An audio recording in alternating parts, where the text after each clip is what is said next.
welcome to episode 94 of the CRICKETher Weekly. It's a brand new year. How are you feeling about the new year, Raf? Wow, Sid, I don't know about you, but I'm feeling 2022. Good, because that is the year. What a stroke of luck, eh? Right. No, seriously, we've got a very big year coming up for women's cricket, haven't we? There's three big events in particular. The Women's Ashes, the World Cup in New Zealand, and the Commonwealth Games here in England in July, August. Now, I just wanted to start by saying something that might be a bit controversial, which is that actually I am not a massive fan of the schedule that we've got coming up ahead of us over the next 12 months. And that's not just because I'm looking at it from a journalistic perspective going, that's going to be pretty knackering to cover. It's actually just from a kind of fan's perspective, I think it's a bit unfortunate that we have ended up with these three big events all happening in such a short space of time. Now, obviously, to some extent, that's COVID's fault because we were meant to have the World Cup a year ago. And we've ended up, therefore, with having the World Cup kind of sandwiched between the Women's Ashes and the Commonwealth Games. But to me, I always get really excited about the Ashes. It always feels like a really big deal, especially ever since they've introduced the multi-format, because it's a really, such a big kind of a test for both teams, both in the sense of playing a test, but also, it is those three formats. And actually then to have the World Cup following so hot on the heels of the Ashes, it feels a bit like, then the Ashes is kind of being relegated a little bit to just a warm-up for the World Cup. So I think that's a bit unfortunate. And also, as you wrote a piece recently on CRICKETher about this, we're a little bit concerned that the Ashes may end up having to be curtailed because of potentially having to do a longer quarantine ahead of the World Cup. Now, from the ICC's perspective, the World Cup is, the premier tournament, and it's really exciting. But from our perspective as English fans, and also from an Australian fans' perspective, the Ashes is a really big deal, and that will be really disappointing if it has to be curtailed in any way. Yeah, I mean, hopefully that won't happen. As the rules currently stand, I wrote a piece about this on CRICKETher, so you can go back and look at it. It's about 10 days old now, I think. As the rules currently stand, then everything can be squeezed in. England and Australia will both have to do proper quarantine in New Zealand for currently 10 days. That might be reduced to 7 days just before the time of the World Cup. Mm-hmm. So it's possible it might be slightly less. But there's very little wiggle room in there, as we've discussed before. The Women's Ashes ends, then they basically have to fly to New Zealand, start their quarantine, come out of quarantine straight into the World Cup. So it's definitely a tough schedule, and it's possible that somebody looks at that a little bit closer to the time and goes, like, actually this isn't going to work. I know that if I were the ICC, I would certainly be encouraging Cricket Australia and the ECB to kind of rethink the schedule a little bit, because of course there's a dramatic effect if they wind up not being able to play those World Cup matches. The authorities that run the World Cup really don't want to have to postpone the England-Australia match that's scheduled for like the second day of the World Cup. I don't think that will happen. I think that the ICC wouldn't budge in that instance. They'd just say, no, you've got to get yourself to New Zealand, otherwise you forfeit the points. Yeah, so potentially the Ashes becomes kind of in play as something that can give at that point. But as it stands at the moment, we should be playing both tournaments. So what about the Ashes? What are England's chances in the Ashes, Raf? What do you think? Yeah, well, if you're listening to this on the podcast version rather than the videos, there's a clenched teeth emoji. I think it's always an enormous ask to win the Ashes away from home for either team, but especially for an England team in Australia, as the men's team are currently finding out. But the less said about that, the better. I was there last time England won the Ashes away from home in Australia in 2014, and that was really all based around winning the test at Perth, for which at that point was worth 6 points, and that was really where they won it. Obviously now the test is only worth 4 points. I still think the test will end up being really important this time around, but I just think it's going to be a really big ask, and I think that in Australian conditions and with an Australian team like the one that we've currently got, it's going to be tricky. What do you think, Sid? Yeah, the test is crucial, isn't it? Do you think anyone can win that test? I mean, nobody's won a women's test since 2015, is that right, Raf? So is there going to be another draw? Heather Knight promised to be bold. I mean, perhaps the test is her best opportunity to be bold, isn't it? Yeah, I think that she's going to have to really go into that match all guns blazing. So it's interesting that the test is now right at the beginning. Yeah, not literally, obviously, Heather. That would be illegal.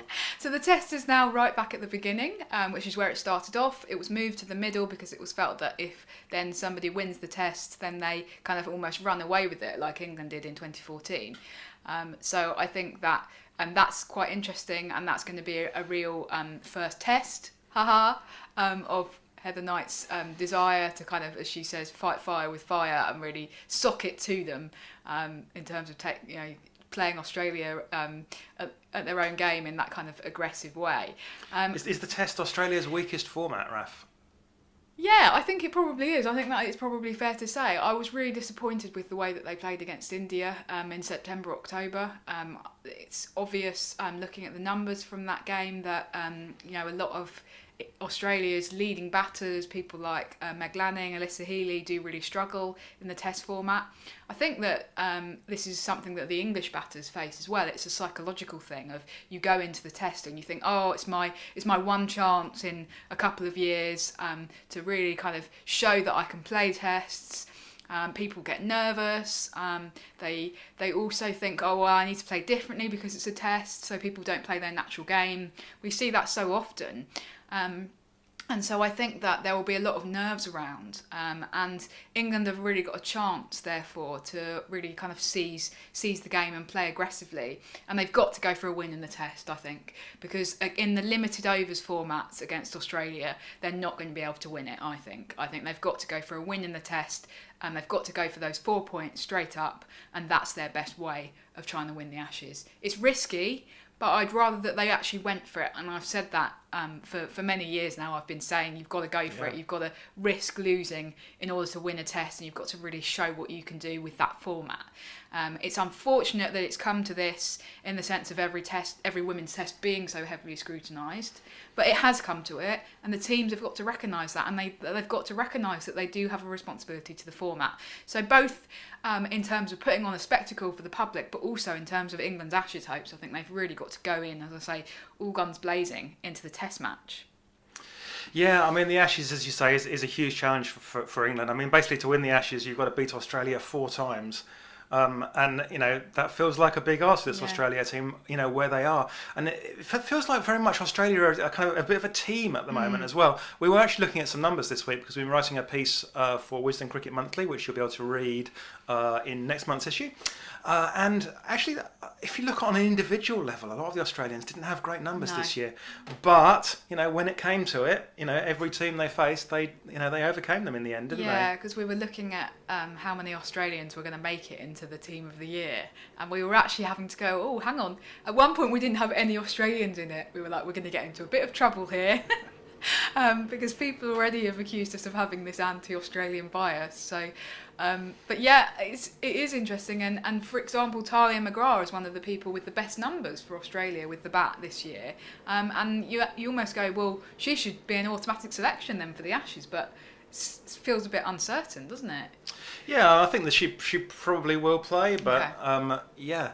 Anyway, so that's going to be the Ashes. Yep. So then launching into the World Cup. Yeah. Is the World Cup actually an easier tournament to win? Because the World Cup, you only have to potentially beat Australia once.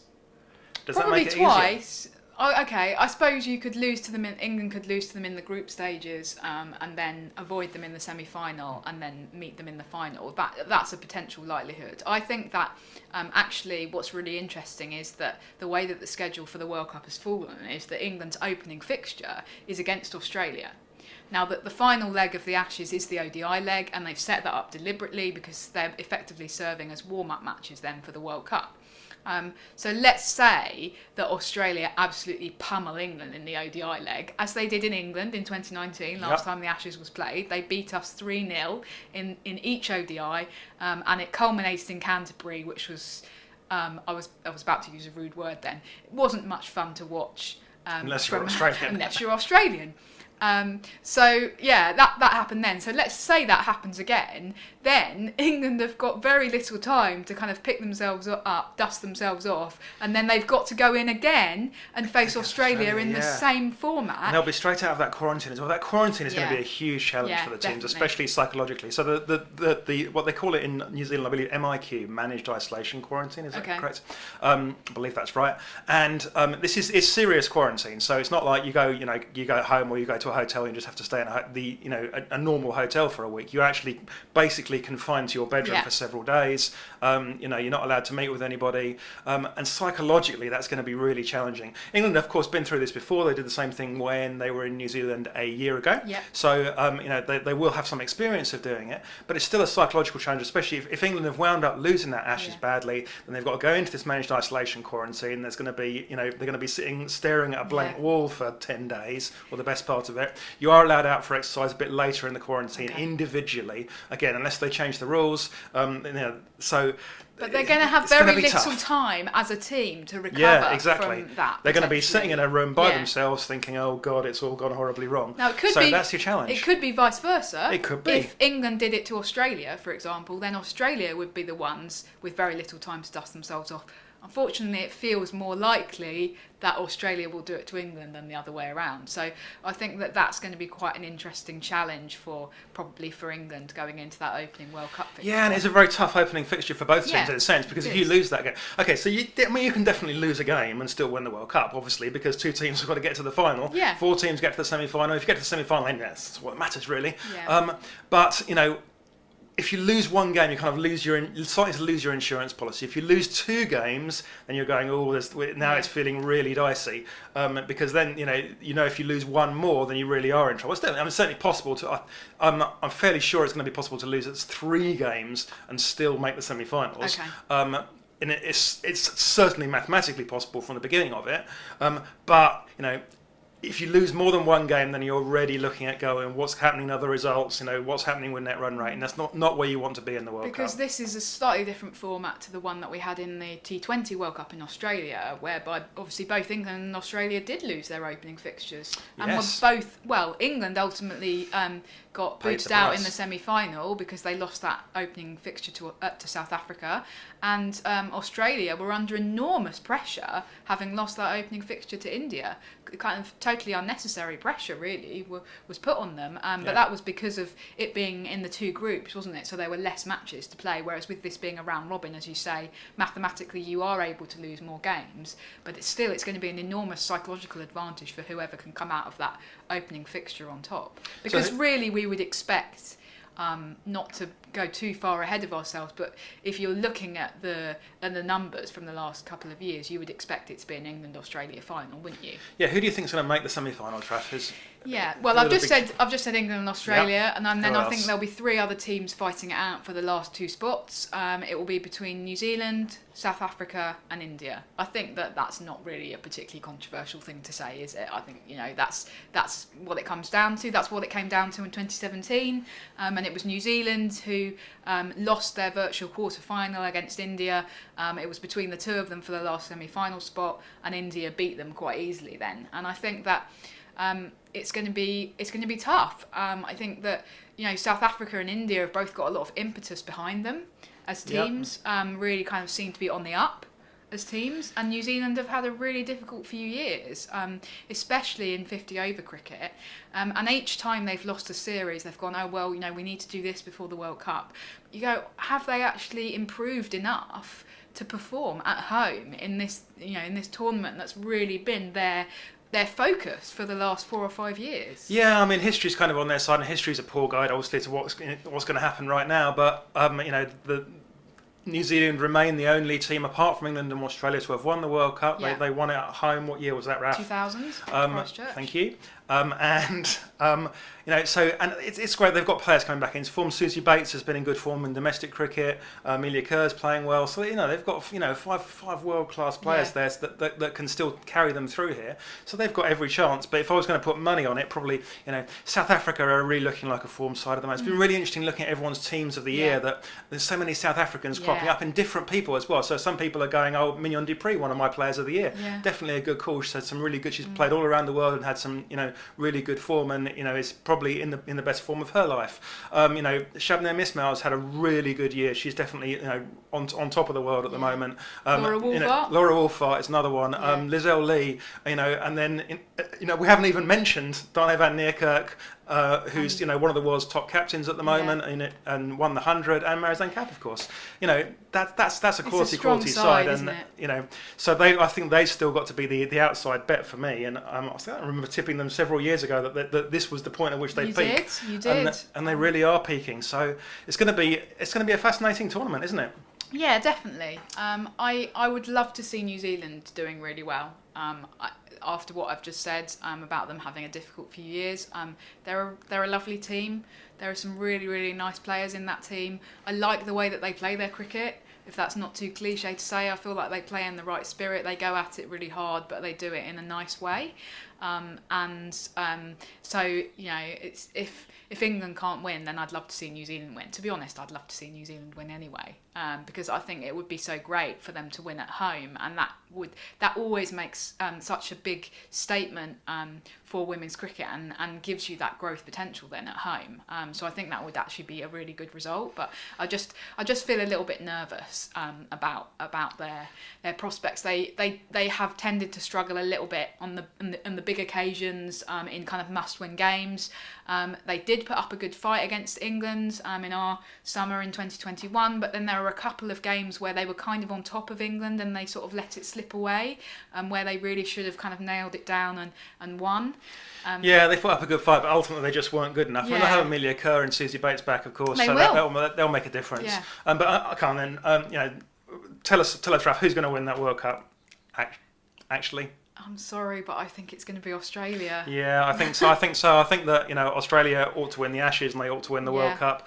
And frankly, they ought to win the Commonwealth Games as well. If Australia come out of this summer or this winter, if you're Australian, without all three of those trophies, all three of those medals hanging around their neck, then I think that they've kind of let themselves down a bit. But the Commonwealth Games for me, that's the kind of really exciting one. Not just because hopefully we'll be able to go. Hopefully. It's only just up the road in Birmingham, but that it's kind of really condensed tournament. Yeah. There's going to be a lot of excitement around the Commonwealth Games in this country. There's a lot of media hype already. We can see a lot of articles generally about the Commonwealth Games in the press. It's a very compressed tournament, isn't it? It's going to be a lot of games in the space of like 10 or 11 days. Exhausting to cover. It's going to be but it's going to be a lot of fun, and I think that represents England's best chance to win a medal this summer. They'll be at home. The Australians will be in their off season, as will the New Zealanders. I think that there's going to be so much support for them, because I think there's going to be a really well supported tournament in Birmingham, which is like the second biggest city in England, and I think that England have a real opportunity there to get that medal around their neck. I know this means an awful lot to the players as well. I think probably if you asked all the players which one they really want to win, the players always say the next one, right? If they're right now, Heather will say, it's the Ashes. Yeah. In 6 weeks' time, she'll say it's the World Cup. But I think that getting that Commonwealth Games medal is something that really means a lot to a lot of those players. People like Catherine Brunt have been talking about it ever since the announcement that the Commonwealth Games was coming for England, and that there was going to be a cricket in it. Catherine Brunt was talking about this being a target to make this as like the kind of swan song of her career, if you like. I think so. I think that we're likely to see retirements. So England are going to be massively up for this, and I think they've got a really great chance of winning this. But it's going to be another good tournament, isn't it?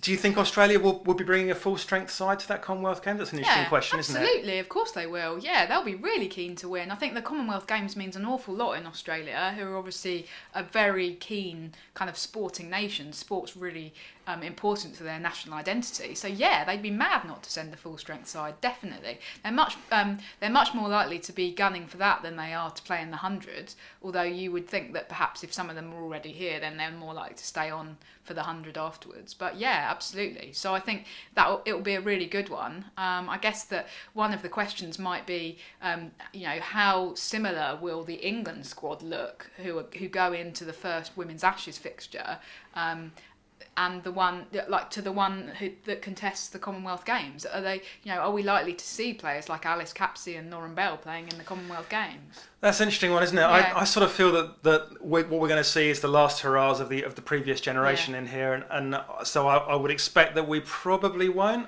But it would be exciting if we were to. Yeah, definitely.